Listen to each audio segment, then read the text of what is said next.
Hey guys, and welcome to an Aspie's Point of View, where I give you my opinion on stuff. So today I want to talk about something that seemingly has nothing to do with autism, but it does, and I'm going to tell you why. I want to talk about my Dexcom. And so basically, when I started the process of getting my Dexcom, I was watching a ton of YouTube videos and reading articles and trying to figure out what was going to happen. I had seen the old applicators for the G4 and the G5. They looked like syringes, which freaked me out. There was just a lot of things that I was really nervous about. I was excited to have the knowledge at my fingertips, but I was nervous. Just in case anyone is unaware, my Dexcom is a continuous glucose monitor. It gives you readings every 5 minutes on what your blood glucose is. Usually it's about 10 or 15 minutes behind what your meter will tell you. But it's relatively close, and it gives you warnings when you're going too low, too high, anything like that. So it goes on for 10 days at a time. There is a needle, but the needle is only in your body for about a second, and then it comes back out, and all it leaves behind is a wire inside your body, and that wire is what does all the readings. So the Dexcom comes in a box like this, and when you open it up, there's 3 sensors in each box. The sensor applicator looks like this. I did just put a new sensor on, so I'm not going to put a new one on, but the needle comes out that little hole right there. Once you take the paper off, that is what covers the stickiness, and it sticks onto wherever you're going to place your Dexcom, and then the needle comes out and retracts really, really quickly.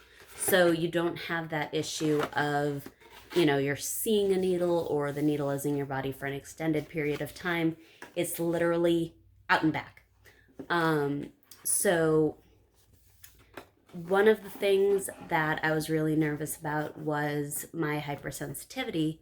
So I was afraid that either it was going to really hurt, or it would be very scary because there is a loud click that it makes when it goes in. And I always am the person who, when you're gonna put a needle in me, I'm like, I don't want to know, I don't want to know.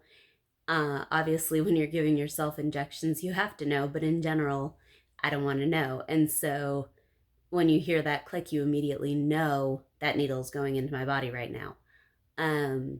But I had, like I said, tried to do all my research that I could, and all I could find was videos and articles from people who were neurotypical.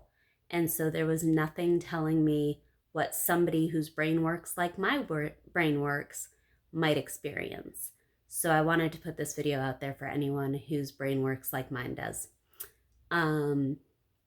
Basically, what I found is one of the things that I do have is I have very sensitive skin. I don't believe that's related to my autism. I believe that I just have very sensitive skin. I'm allergic to a lot of things. So Dexcom recommends that you put your Dexcom on your stomach. If I put it on my stomach, I break out in hives, so I use my arms. What's interesting about that is that as someone with autism, I have a very specific routine in life. I sleep on one shoulder facing the same direction in bed all the time. If I'm in a hotel and the bed is facing the other way, I have to sleep the other way. I have to be on the same shoulder. Well, because I switch arms, I can't do that anymore. So I needed to adapt my sleeping habits so that I could sleep on both arms. Now, at this point, I do want to point out that I have been using the Dexcom since I think maybe February or March. So I wanted to really get to know my experience with it before I shared my experience with you guys. So that was a big thing. the other big thing was the clicking noise. What I do is when I'm putting it on, I always have something playing on TV, either Netflix or YouTube or something that is going to kind of block out that clicking sound. I know I'm pressing the button, but if I don't hear the sound as much, if it's not so loud, I don't jump, which is always a good thing. You don't want to jump when you're putting a needle into your body. Um, and then the other thing is removing the Dexcom. uh, Anytime you pull off a Band-Aid or something, it hurts. So imagine pulling off an entire patch like this, plus underneath it, there's the actual patch around the Dexcom that keeps it on your body. So that's also a big thing that I was worried about. There's actually something called Unisolve, which is, it comes in both the bottle and little packets, and I use the little packets, and basically it dissolves the adhesive so that you can take off the patches easier without it hurting. Another thing I was really worried about was that I would always feel it. I don't wear a whole lot of jewelry because I feel jewelry all the time and it feels strange to me. It's something that's foreign. It's not something that's always on my body.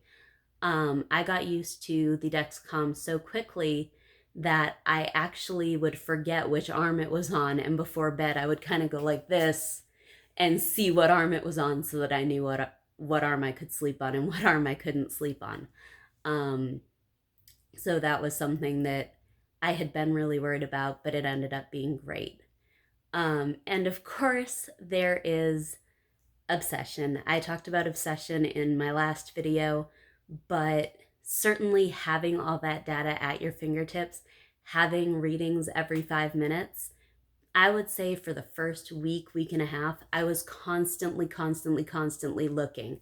So the Dexcom comes with a receiver. You can also use your phone app, but it shows you your number, and you can actually go back when you tap on it, and it'll show you longer parts of the day till it shows you your whole day.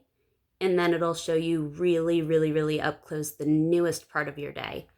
And so having that data at my fingertips, I was looking at it constantly, constant looking and trying to analyze what that data meant. And at first I was absolutely using the carb counter. So I was putting in, I ate 62 carbs here or 34 carbs here. And, I like finding patterns. So I was trying to find patterns. And I had to eventually come to the realization that there are alarms on it for a reason, and I have to let it do its thing, and it will make different alarms when there are different concerns. So there's one alarm for just being low. There's a different alarm for what's called an urgent low, which is that you're going to be under 55 in 20 minutes. So I definitely needed to learn to rely on those alarms rather than be looking at it constantly, because for me, having it there was something that I had to obsess over, and I don't want to do that. So those are kind of my thoughts about someone who is on the spectrum going into using the Dexcom. Overall, I absolutely love it.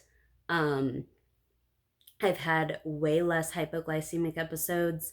Only one where I actually hit just the word low and it wasn't even giving numbers anymore. It was just telling me, you've got to get your sugars up there. You're bottoming out here. But I haven't passed out since I had my Dexcom, and that is a huge thing. So it's definitely something that I really like.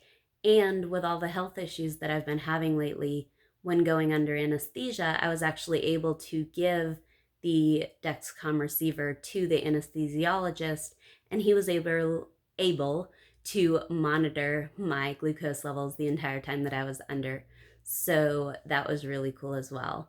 If anyone has any questions or comments, please write them in the comment section down below. If you liked this video and you want to hear more from me, hit the subscribe button, and I will see you guys later. Bye, guys.